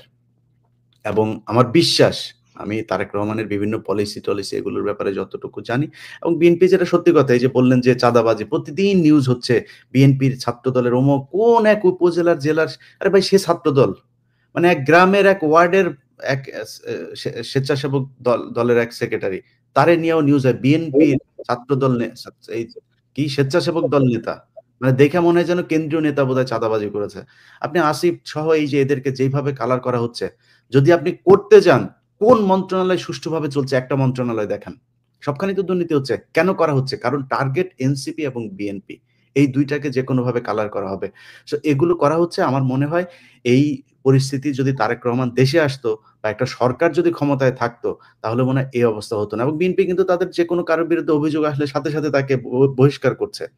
তারা যে আওয়ামী লীগের মতো যা মনে চায় তাই করছে, কোনো কেউ কিছু বললে কেয়ার করছে এরকম না, কিন্তু তার সাথে সাথে বহিষ্কার করছে। হচ্ছে তো ব্যবস্থা নেয়া। তো আমি মনে করি যে একটা সরকার আসলে তারেক রহমান যদি সরকার প্রধান হয়, সেক্ষেত্রে তার দলের উপরে তার সর্বোচ্চ থাকবে, এবং তারেক রহমান যদি দেশে যায় আমি মনে করি সেদিন থেকে মানে দেশ বিএনপির অধীনেই চলবে। সো ওইটা আমার দ্রুত করা উচিত আমি মনে করি। এই সরকারকে কোনো সুযোগ দেওয়ার আমি নির্বাচন পেছানোর মানে চেষ্টা করব মানে যদি মানে করা হয়। আপনি আমি এই সরকারকে মনে করি না যে তারা দেশ পিছায় দিয়ে, যদি সম্ভব হয় ১ বছরে সম্ভব হইতো। আরো ৬ মাস সময় আছে। আপনি সরান। আপনি কেন এইসব পচা গন্ধ মাল নিয়ে তারপরে আপনি সরকার পরিচালনা করবেন? আপনি নতুন করে লোক নেন। দেশে অনেক মানুষ আছে, বিজ্ঞ লোকজন আছে, অনেক দেশপ্রেমিক মানুষ আছে, যাদের শক্তি আছে। তারা করবে।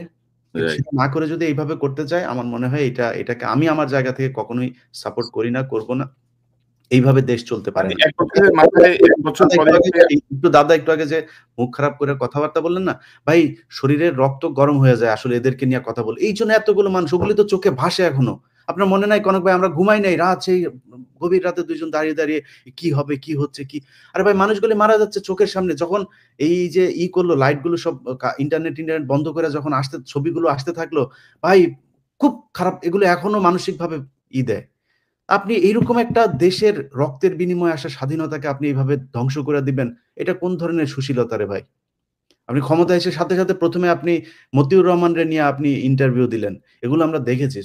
দেখছি অনেক কিছু। এগুলো যখন কিছু করার ক্ষমতা থাকবে না আপনাদের, তখন কিন্তু হাতে পায়ে ধরে লাভ হবে না। তখন কিন্তু সব টেনে ন্যাংটা করা হবে। জি, সময় থাকতে সাবধান হন, দেশটা সঠিক পথে নিয়ে যান।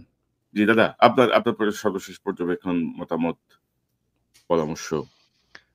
না, আমি আমি আমি ইলিয়াসের মতের সাথে একমত যে আমাদের দ্রুত নির্বাচনের দিকে অগ্রসর হওয়া উচিত এবং নির্বাচন শেষ করে আমাদের স্ট্যাবিলিটি নিয়ে আসা উচিত দেশে। এটা এটা এটাই আমাদের প্রাইমারি লক্ষ্য হওয়া উচিত। এবং বিএনপি যেহেতু অঙ্গীকার করছে তারা একটা জাতীয় সরকার করবে, আমার বিশ্বাস যে তারা একটা অল ইনক্লুসিভ, সবাইকে নিয়ে একটা জাতীয় সরকার করবে এবং সবার কথা মাথায় রেখেই দেশটাকে চালাবে, সবাইকে নিয়েই। যদি সেটা চালায়, ওয়েল অ্যান্ড গুড।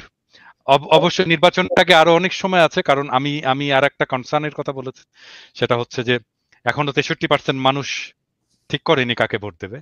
সো এই 63% মানুষের ঠিক করার উপরেই নির্ভর করবে আগামীর রাজনীতি কি হবে, আগামী রাজনীতি কি হিসেবে নির্বাচিত হবে।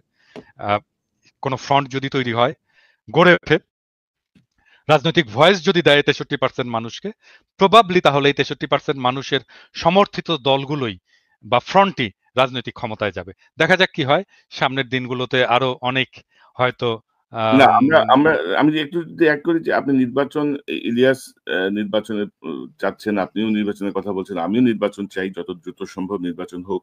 কিন্তু এই যে সক্ষম হবেন কিনা ডক্টর ইউনূস, এই সক্ষমতার জন্য কি করণীয়? এই যে আগামী যে ৬ মাস আছে, এই সময় ৬ মাসে আসলে পিন পয়েন্ট কি ভাই, করণীয়? সক্ষমতা অর্জনের জন্য তো আপনি এই অক্ষম উপদেষ্টাদের দেয়া সম্ভব না। তাহলে আপনার রিশাফল করতে হবে। না হলে নির্বাচন দিয়ে দিতে হবে। প্রশাসন তো এখন বিএনপির দখলেই আছে। সো আমার মনে হয় অসম্ভব কিছু না। কি হবে? হয় বিএনপি আসবে, নাহলে জামাত এনসিপি আসবে। সমস্যা কোথায়? আদৌ বিএনপির না, দখলে আছে? প্রশাসন বিএনপির দখলে থাকলে তো সেটা নিরপেক্ষ নির্বাচন হলো না, না, না, সে তো আমি তো বায়াস নির্বাচন ভাই হলো। বিএনপি, আমি তো সেটাই বললাম যে আপনাকে তো বিএনপির হাতেই দিতে হবে বা জামাতের হাতে দিতে হবে।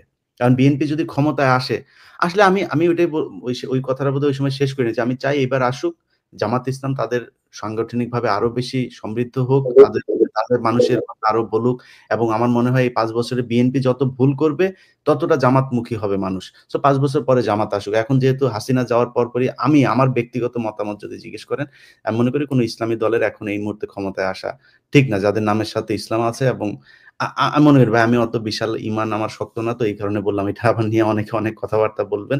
বাট বিএনপিরই আসা উচিত। তারেক রহমানকে এই সুযোগটুকু দেওয়া উচিত।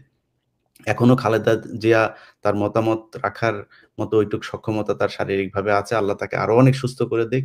আমার মনে হয় বেটার হবে। এখন বিএনপির যেগুলো দেখা হচ্ছে এত আচ্ছা ভাই, একটা জিনিস বলি, ধরেন আগে ইজারা নেওয়া হইতো একটা গরুর হাটের, মানে আগে নেওয়া হইতো না, সেটা কে নিত? মানে সেটা কি মানে সাধারণ মানুষ নিত নাকি? আওয়ামী লীগের লোকই তো নিত। হুম, হুম। এখন সমস্যাটা হচ্ছে আপনার তো কোনো সরকার নাই, কোনো প্রশাসন নাই, নিয়ম নাই, শৃঙ্খলা নাই। বিএনপির ৩ গ্রুপ যা ঠেলাঠেলি করছে। এখন হঠাৎ করে আসে চাঁদাবাজি। চাঁদাবাজি হয় নাই কবে? মানে এই যে এই যে ট্রাক আসে ঢাকায়, কোনোদিন কি একদিনের জন্য কি বন্ধ ছিল আপনি বলেন তো? এখনো হয়। আমি এটার সমর্থনে কথা বলছি না, কিন্তু হয়তো হতো। ৫ই আগস্টের পরে কয়েকদিন বন্ধ ছিল। ওইটা ওইটা তো অন্য জিনিস। ওই সময় তো কিছুই ছিল না। ওই সময় জনগণের হাতেই দেশ ছিল। যেই কারণে বন্ধ ছিল। কিন্তু জনগণের হাতে ছাড়া কোনো সরকার প্রশাসকের হাতে যখন দেশ ছিল কখনোই এটা বন্ধ রাখা যায়নি। হয়তো মিলিটারি কিছু সময় 111 এর কিছু সময়টাতেই ছিল, কিছু ভালো সময় ছিল। যাক এটাই আরকি। তো চাঁদাবাজি এই দেশে ছিল, বন্ধ হওয়া উচিত। যেভাবে এখন বলা হয় দেশটা এত পরিমাণে একদম নতুন করে মনে হচ্ছে বিভিন্ন খাতে চাঁদাবাজি শুরু হয়েছে, এই পরিস্থিতি হয়নি। বাট যদি হয়ে থাকে কিছু জায়গায় আমার মনে হয় তারেক রহমান ক্ষমতায় গেলে আরো ভালো হবে পরিস্থিতি। ইলিয়াস, এখানে আরেকটা প্রশ্ন খুবই গুরুত্বপূর্ণ, যেটা আপনি বলছিলেন যে বিএনপি সাথে বহিষ্কার করছে, কিন্তু আপনি যদি দেখেন যে এ পর্যন্ত কঠোর কোনো পদক্ষেপ কি নেওয়া হয়েছে সরকারের পক্ষ থেকে? এটা তো বিএনপির দায় না। বিএনপি তো তারা ধরে জেলে পাঠাবে না। জেলে নিবে সরকার। জেলে তো বিএনপি পাঠাবে না। ম্যাজিস্ট্রেসি পাওয়া নিয়ে সেনাবাহিনী মাঠে আছে, তাদের ভূমিকা কি? তো তারেক রহমান যদি কোনো চাঁদাবাজের জন্য ফোন করে বলে ভাই আমার এটা ছেড়ে দেন, যদি বলে আমাদের কাছে ভয়েস রেকর্ড দিয়ে দেখ, দেখি। না কনক, মানে বিএনপি তো থানা দখল করছে। না, এরকম দুই একটা ঘটনা ঘটছে, না দুই একটা ঘটনা ঘটছে। এটা একেবারে রিমোট এরিয়া, ধরেন লোকাল মানুষ যে থানা ঘেরাও করে নিয়ে আসে। থানা দখল না, থানার চাইতে 10 মাইল দূরে যদি বিএনপির লোকজন কোনো চাঁদাবাজের পক্ষে ডাইরেক্ট গুলি করেন, আমরা ওটার পক্ষে থাকবো ভাই। কেউ আমরা এটার পক্ষে বিপক্ষে যাবো না। তো আমরা পুলিশের পাশে থাকবো। করেন না, সমস্যা কি? চাঁদাবাজি কে সমর্থন করে? মানে আপনারা যদি বিচার না করেন তাইলে তো এরকম চলতেই থাকবে। চাঁদাবাজি বা অরাজকতা নিয়ন্ত্রণে আমরা সরকারের কোনো কঠোর কোনো পদক্ষেপ দেখি নাই, সেনাবাহিনীর কোনো পদক্ষেপ দেখি নাই। তো সব মিলাই মনে হচ্ছে যেন মানে একটা সংঘবদ্ধ গ্রুপ পরিকল্পিতভাবে আরো খারাপের দিকে নিয়ে যাওয়ার একটা চেষ্টা করছে। আমরা পর্যবেক্ষণে রাখছি। জনাব পিনাকি ভট্টাচার্য, ইলিয়াস হোসেন, দুজনকে অসংখ্য ধন্যবাদ আলোচনায় যোগ দেওয়ার জন্য। অনেক বিষয় নিয়ে খোলাখুলি কথা বলবো। দাদার জন্য সবাই দোয়া করেন। দাদা শারীরিকভাবে অসুস্থ।